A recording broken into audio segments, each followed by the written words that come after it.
bienvenue sur votre nouvelle émission. En fait, arrête de dire nouvelle émission. Bon, ok, bienvenue sur votre nouveau numéro. C'est numéro combien? Bon. Tous les gens savent que ça existe.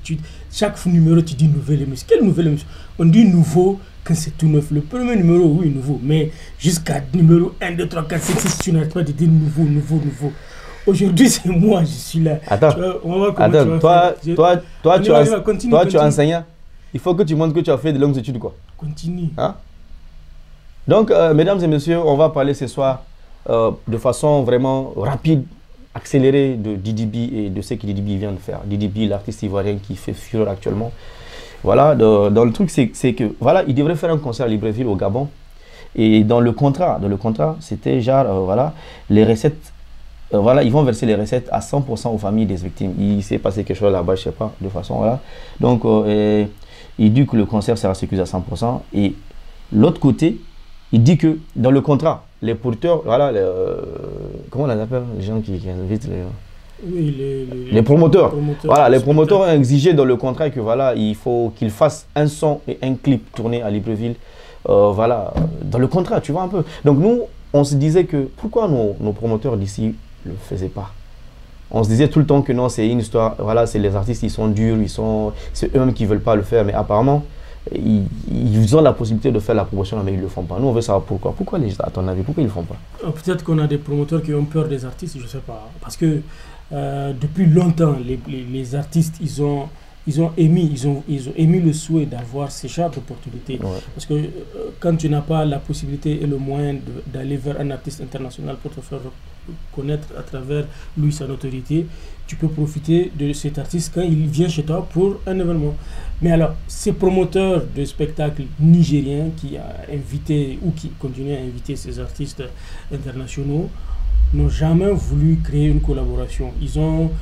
Les artistes vont vers eux, les artistes du Niger, je veux dire, ils vont vers eux pour leur dire, vous avez amené tel artiste, proposez-lui nos sons, s'il écoute, si c'est bon, tout ça. Mais ça ne s'est jamais fait. Ouais. Il y a des managers qui contactent les artistes, ça ne s'est jamais fait. C'est à croire que ces promoteurs même avoir accès pour discuter 2 secondes avec l'artiste, nos promoteurs, oui, ils disent, non, faut pas, tu vois, je ne comprends pas. Donc, en fait, ces promoteurs, quelque part, pensent peut-être pour eux que les artistes nigériens ne sont pas à la hauteur de je ne sais pas, c'est une supposition, mais en réalité, il n'y a aucune raison. Aujourd'hui, DDB le démontre et c'est pas la notoriété de l'artiste qu'il faut voir, c'est plutôt la chance que vous donnez et ce que vous créez, voilà, la force que vous donnez à vos artistes. Puis basta. En tout cas, il faut essayer de le faire. Hein. Vous banquez des centaines de millions et puis voilà, c'est juste, ça s'arrête à un concert et tout. On n'est pas contre parce que l'évolution d'un pays, c'est toujours les étrangers. Hein. Seuls les étrangers peuvent développer un pays en fait. Ouais. Tu vois un peu, donc c'est le mélange en fait.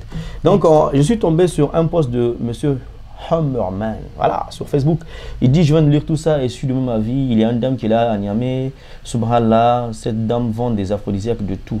Elle avait une fois vendu une pâte du jar à une dame qui l'avait utilisée. Malheureusement, elle a perdu son foyer car son mari ne pouvait plus la supporter. Elle avait fait une délégation pour avoir la dame incroyable, mais la vraie pâte était à la base des selles d'un chien. Hans Tossi. Man, aphrodisiaque à base de Hans Tossi. Bon, en réalité, aujourd'hui, nous sommes dans une réalité qui est un peu bizarre. Je dis en réalité, nous sommes dans une réalité qui est un peu bizarre. C'est une tautologie qui n'est pas volontaire, mais que la situation impose. Malheureusement, beaucoup de femmes, aujourd'hui, au Niger et même en Afrique, pensent que les aphrodisiaques sont la clé de la réussite d'un bon mariage. Mais en réalité, il n'est autre... En fait, c'est tout autre chose, quoi. Ouais. C'est bien de prendre soin de son mari au lit, mais le lit, en fait, c'est juste la nuit, tu dors, tu te réveilles, tu te casses, tu vas au boulot. Quand tu reviens, tu as besoin d'un bon accueil, tu as besoin de bien manger, tu as besoin de beaucoup de choses. Ouais. Mais ces aphrodisiaques, en plus des maladies que ça crée, parce qu'il y en a énormément, ben, on connaît pas l'origine, comment c'est fait. Chers sœurs, je m'arrête aux sœurs. Franchement, revoyez le cas. Il y a des façons naturelles en fait. Il y a des dieux nous a tout donné, tu vois. La terre ne ment jamais. Il y a des trucs vraiment naturels. Et vraiment, il faut utiliser cela. Mais il ne faut pas courir dans tous les sens. Il faut aller chez les mamans prendre conseil. C'est tout. Oui, des mamans, des tantes et tout ça là. Vous voyez, donc franchement, c'est assez simple. Aujourd'hui, c'est plus un tabou. Quand tu vas te marier, il y a des tantes qu'on t'amène voilà, pour t'expliquer certains détails, qui donnent des petits cadeaux, qui font des trucs. Franchement, arrêtez ça. Et les hommes ne demandent pas cela en fait. Ouais, un peu. C'est devenu le nouveau. Mais est-ce que c'est pas à cause de ça qu'ils se plaignent ces derniers temps-là voilà, que les mariages ne marchent pas. Oui, le mariage ne marche pas. Et apparemment, ils misent tout sur le sexe en fait de le mariage. Tout. Genre, ouais, tu vois. Bon, ça c'est des faux prétextes. Hein. Ouais, du infidélité, comment on appelle ça Bon, posez le débat en commentaire. Oui. Est-ce que on appelle ça KM Mata, c'est ça? KM, ouais. KM Mata, KM. Est-ce que KM Mata là, c'est comme ça qu'il faut l'utiliser, c'est tout le temps qu'il faut l'utiliser. Comment il faut l'utiliser? Pour les experts, hein, ceux qui savent, nous on a besoin de savoir et on a besoin d'informer nos soeurs comme ça. En tout cas, moi je pense que moi je pense que c'est à des occasions. Et toi quoi? Qu'est-ce que tu en penses toi? Non, honnêtement, moi je pense qu'il faut éviter carrément ça. Même les trucs naturels? Non, il faut éviter. Hein? Éviter.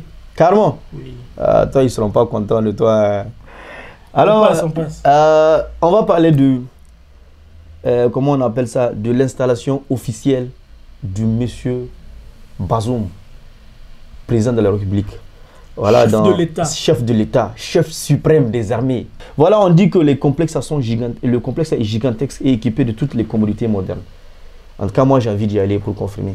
Mais je sais que maintenant, les gens font plus à moitié, hein, ils font plus, voilà, façon Niger. Le Niger maintenant, moi, je kiffe trop ce Niger nouveau, en fait. Ouais. En tout cas, félicitations. Je ne sais pas qui je dois féliciter. C'est le Niger, le président. Ouais. Mais l'un de l'autre, nous avons le compatriote, l'honorable Omar Abdraman, directeur de l'Iptako TV, à qui nous lançons un big up, qui a fait une grosse remarque sur la moquette, la nouvelle moquette de la présidence. Déjà? Ouais. Et c'est une remarque assez pertinente. J'ai vu dans les commentaires quelqu'un lui répondre. Je ne sais pas si c'est une réponse officielle, mais en tout cas, la remarque est que la moquette, on a dessiné l'armoirie dessus et on a posé des tables sur l'armoirie et aussi les invités quand ils viennent, ils vont marcher là-dessus. Donc ça ne se fait pas de piétiner l'armoirie au même titre que le drapeau. En tout cas, c'est ce qu'il a souligné. Et quelqu'un dans le commentaire lui a dit, en fait, ça a été pris en compte et que le président a ordonné justement de changer cette moquette parce que ça ne se fait pas, effectivement. Donc, ouais, en tout cas, des remarques constructives comme ça, on en a besoin pour que tout le monde puisse ensemble avancer, quoi. C'est important.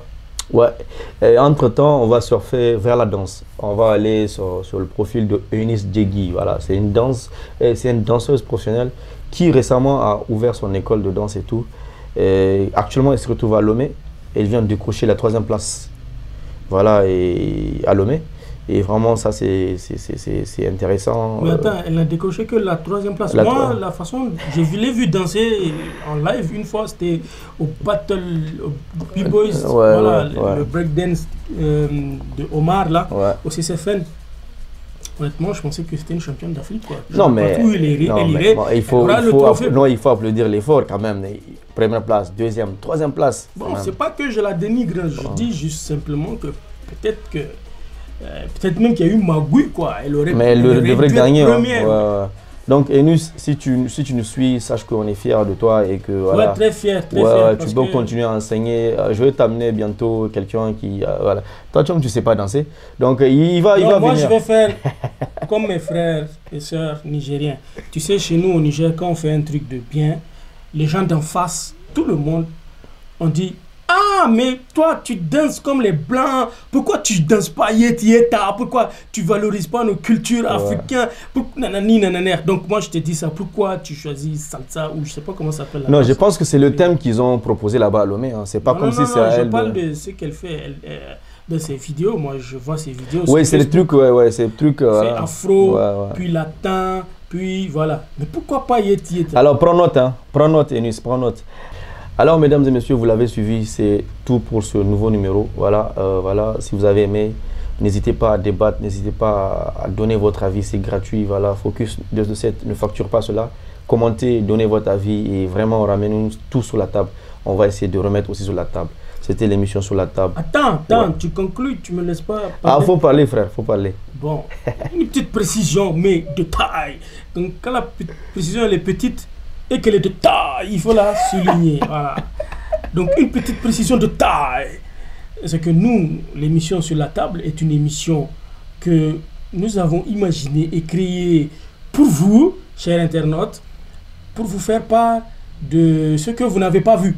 Voilà, quand vous défilez, on n'a pas tous les mêmes fils d'actualité. Ouais. Voilà, certainement. Donc nous amenons tout ici pour que tout le monde puisse voir et commenter. Et dans les commentaires aussi puisse donner son avis pour qu'on puisse en redébattre jusqu'à ce qu'on puisse peut-être, je sais pas, on n'est pas là pour trouver des solutions. Ça veut dire que prochainement tu n'as plus à aller quelque part fouiller qu'est-ce qui se passe au Niger, qu'est-ce qui se passe là. Ce qu'on ne fait pas, c'est chercher de l'info pour la créer. On ne crée pas de l'info ici. On ne crée pas, on crée rien. C'est l'actualité. Voilà, nous on retransmet, on vous renvoie ce que les gars ont dit. On a vu. Voilà, et après on se permet de donner nos avis parce que c'est notre chaîne, on dit ce qu'on veut. Non, nous on est Nigériens, non. On va commenter aussi. Bon, fin de l'émission. Fin de l'émission, ça c'est fini. Focus 227.